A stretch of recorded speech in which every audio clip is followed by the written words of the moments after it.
In this lesson, we will learn the connector 음연. 음연 means if or when. So, if something happens or when something happens. And 면 is connected with verb. For example, 한국에 오면 연락 주세요. So it means contact me when you come to Korea or if you come to Korea. 내일 날씨가 좋으면 산에 갑시다. Let's go for trekking if the weather is good tomorrow. So it can mean if or it can mean when. For example, 제가 학교에 도착하면 전화할게요. I will call you when I reach the school.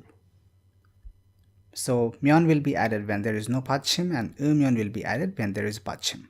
There is one more use of 면 when it is used with past tense conjugation and 좋겠다, like verb plus 왔으면 or 없으면 좋겠다.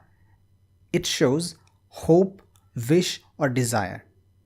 For example, 비가 안 왔으면 좋겠다. So 비가 오다 is to rain. So here we have used the past tense form 왔다. So 왔으면 좋겠다. So it shows I wish it doesn't rain or I hope it doesn't rain.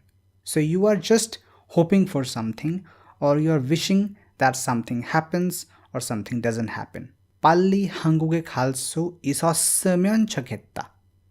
I wish I could go to Korea soon. 돈이 많았으면 좋겠다. I wish I had a lot of money. So whenever you want to make such sentences, you can just add 왔으면 or 없으면 좋겠다 with the verb.